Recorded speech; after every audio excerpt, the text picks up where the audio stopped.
मां इन वक्त सिंध यूनिवर्सिटी जाम शोरो जी मरकज़ी दाख़िला दरवाज़े जे साम्हूं बाबुल इस्लाम वटि मौजूदु आहियां, जिथे मुंहिंजे पोयां अव्हांखे नज़र ईंदड़ ही तारीख़ी घड़ियाल केतिरनि ई सालनि खां ख़राब नज़र अची रहे थो। ही तारीख़ी घड़ियाल केतिरनि ई सालनि खां बंदि पियल आहे। हिन घड़ियाल जेको केतिरनि ई ज़माने हज़ारे शागिर्दनि उस्तादनि ऐं शाइरनि लाइ वक़्त जी सुञाणप अहम जेको ज़रियो हूंदो हो, अॼु इंतिज़ामिया जी लापरवाही सबबि ख़ामोश बणियल आहे।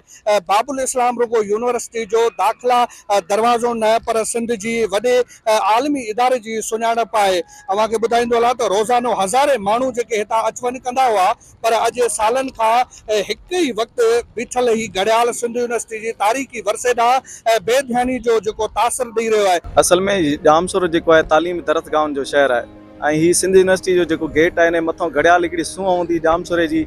माण्हू परे परे खां हिते ॾिसण ईंदा त उहा जामसुरे में जेको घड़ियाल आहे, जिन महिल आवाज़ कंदो हर कलाक खां पोइ, त माण्हुनि जो रुझान हूंदो, हिकिड़ो तफ़री जो मुक़ाम हूंदो।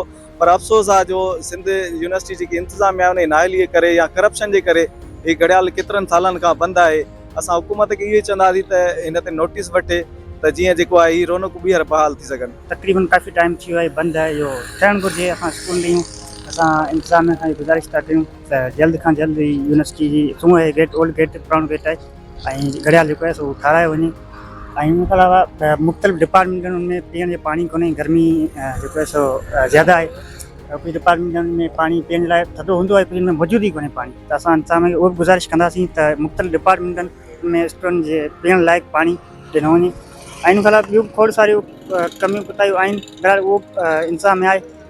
मुख़्तलिफ़ जेके स्टूडेंट इशूज़ थी विया, स्टूडेंट सां मुख़्तलिफ़ जेकी गैर रवानी पॉलिसीज़ आहिनि, उन्हनि खे बहितर करे इंतिज़ाम शागिर्दनि ऐं पंहिंजो शहरनि सां पंहिंजी ॻाल्हि ॿोल थी आहे, त उन्हनि जो इहो ई चवणु आहे इंतिज़ामिया जी फौरी तौरु जेको हिन घड़ियाल जी मरम्मत करे जीअं बाबुल इस्लाम जी तारीख़ी हैसियत बहाल थी सघे, ईंदड़ वेंदड़ माण्हुनि खे सही वक़्त जी जेको आहे सहूलियत पिणु फ़राहम थी सघे। कैमरामैन दिलबर मीर सां गॾु बासित मला, सिंध वॉइस न्यूज़, जामशोरो।